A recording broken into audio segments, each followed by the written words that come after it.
if nobody's paying the fare, where is the money coming from, number one?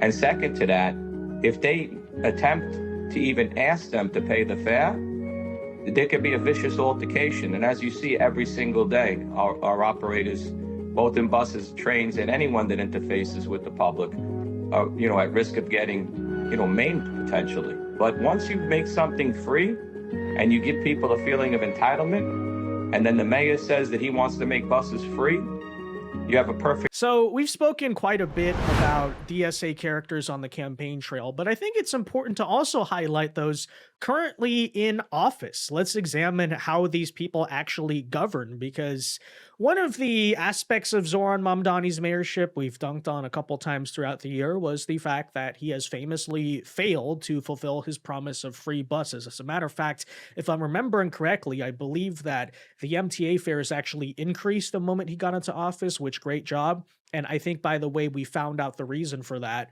But ladies and gentlemen, today I'd like to stand corrected. I have to apologize because actually, as a matter of fact, Mamdani has indeed implemented free buses.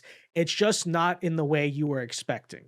Apparently, the buses are now quote unquote free because more than half of the bus riding population in New York City, half of the people have decided to just stop paying the fares altogether, which is so fitting. Right? Of course, the way that the third world communist would implement this idea, much like everything in the third world, just involves a complete breakdown or simple lack of social trust.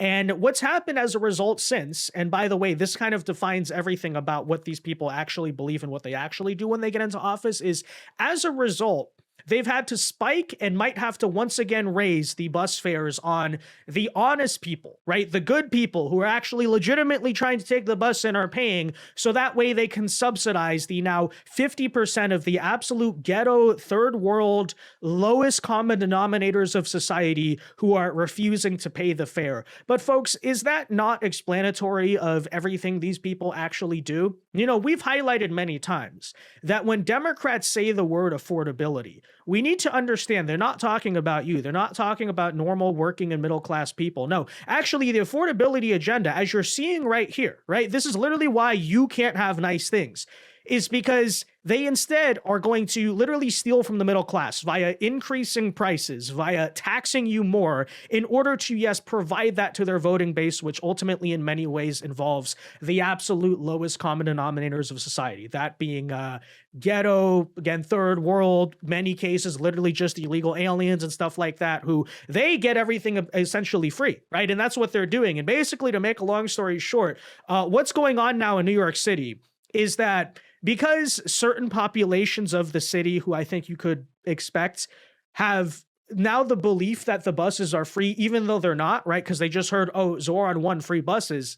They're just getting on the bus now and refusing to pay the fare. And as a result, by the way, the actual bus operators in New York City are going under. They're having massive financial difficulties because basically nobody's paying the fare. And yeah, is that not just emblematic of everything, right? Social trust breaks down, prices go up, everything goes to garbage. Why? Because ultimately, the third world communists who are in power refuse to police antisocial behavior or crime or any of those things. And of course, everything else in society goes down as a result of it. This basically symbolizes the same exact reason why when you go to CVS in many major cities, everything is locked up and it's incredibly annoying.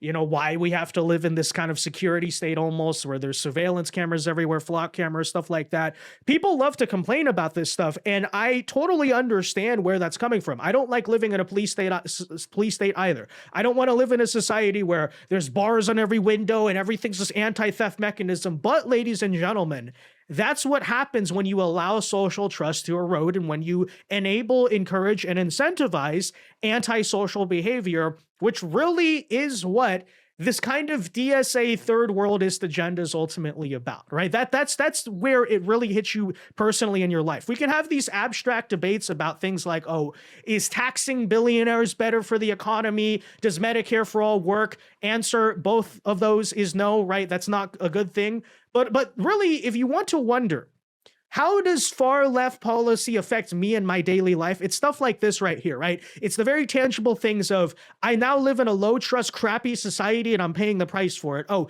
public safety. Oh, just general quality of life things that are going downhill because of this, ideology of, yes, instead of incentivizing and praising and creating society around the honest, good people, we instead craft society to ultimately empower the absolute worst common denominator, and this is what you get. But anyways, guys, with all of that said, let's talk about this story and kind of explain for you what is happening. I'm not surprised. I'm not surprised, but it honestly just tells you a lot about who even this idea to begin with was supposed to appeal to. In today's video, folks, first though, do us a favor. If you enjoy our content, make sure you hit that like button down below, subscribe to the channel if you are new. We greatly appreciate the support. And that said, okay, so take a listen to these details from Fox News. Political promises of, quote, free buses in New York City are contributing to a spike in fare evasion that is costing the city's mass transit system millions of dollars, transit officials are warning.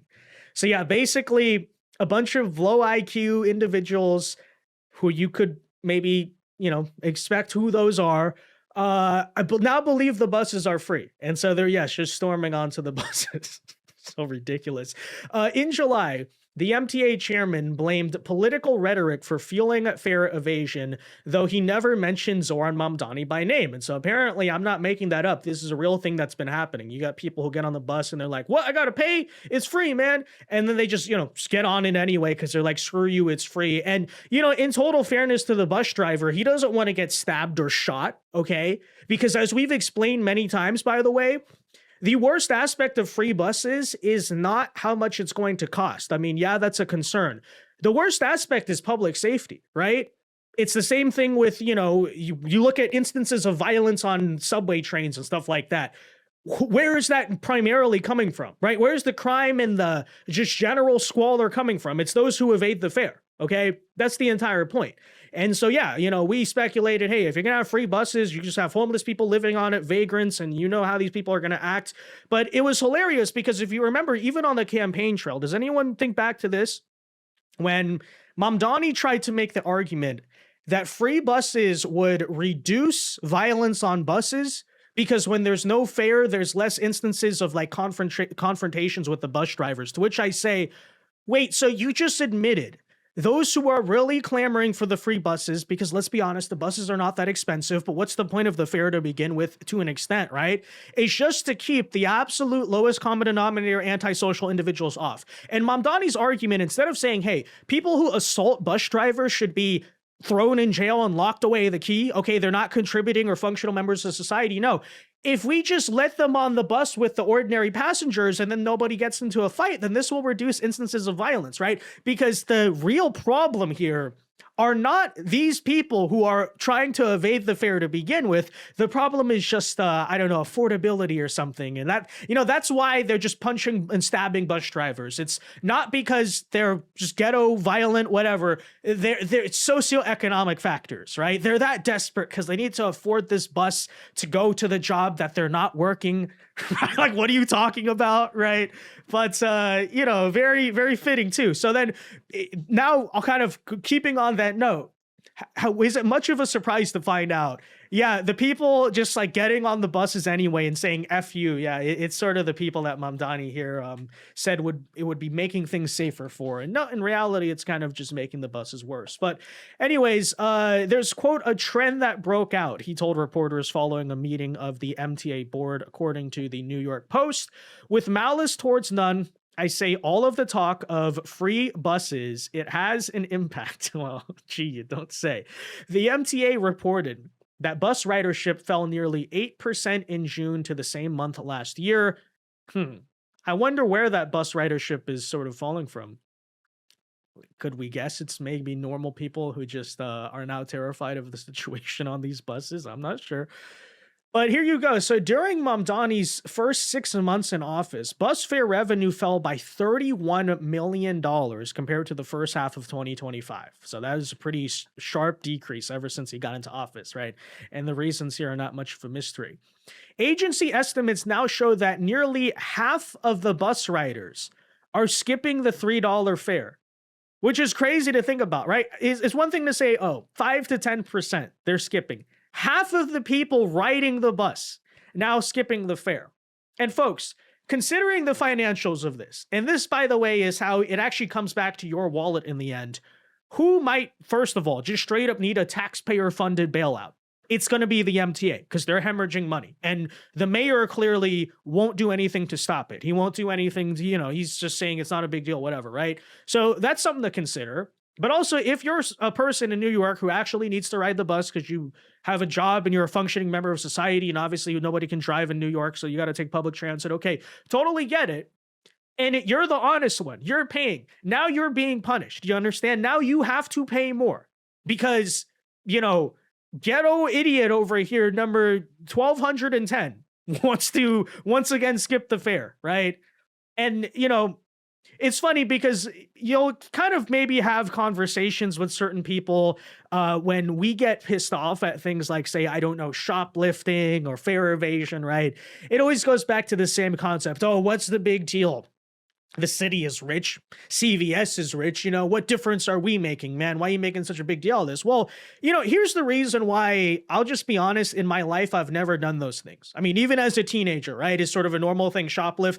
I never, to me, I always found that to be wrong, even before I sort of thought of higher moral standards of this stuff. And it's not because I'm a totally clean person who's never done stupid things in my life. It's rather because, to be honest, I just always saw that as ghetto, right? I have the money to pay. I'm going to pay. I'm not going to celebrate being a poor criminal or something like that. It's not what I want to be in life. But beyond that point, okay, as I get older and think about this, and yeah, you go to places and it's extremely frustrating. If you've been a CVS in a neighborhood with high crime, that's what you have to do. Every single thing you want. Ring the bell, wait for the employee. Half the time the employee's high. It's a miserable experience, right? I want to go in, get my stuff, get out. Living in high trust society is wonderful. Not constantly having to deal with this stuff is wonderful. And that's why whenever I see ghetto morons, okay, who are just, yes, exhibiting antisocial behavior, they just want to take advantage of it. They're like, oh, what's the big deal, man? Come on, man. It's all a $3 fare. Who the heck cares? Because you are contributing to the exact behavior that is lowering quality of life for the rest of us, okay? And, I don't know if I ever grew up in a high trust society, to be honest, but I very much idealize the idea of being able to live like that, right? That's the America I want. But anyways, maybe I'm getting on my soapbox there, but it's behavior that honestly has always frustrated me, but especially as I get older, it just gets even worse, right? But anyways, Mamdani made the slogan "Fast and Free Buses" a major part of his 2025 campaign. Well, they're neither fast nor free, but people seem to believe they are, so here we go. However, the MTA, as you probably know, is controlled by the state of New York rather than City Hall. And while the mayor and Hochul had unveiled plans on July 8th to focus instead on speeding up the bus routes, experts and union leaders say the free bus rhetoric has already contributed to fare evasion. Well, there you go. And by the way, you think Mamdani's going to even put out a PSA saying, hey, the buses aren't free yet, you can't skip the fare? No, because that would get political criticism from his very voters who are, skipping the fare. So it's just sort of a vicious cycle, right?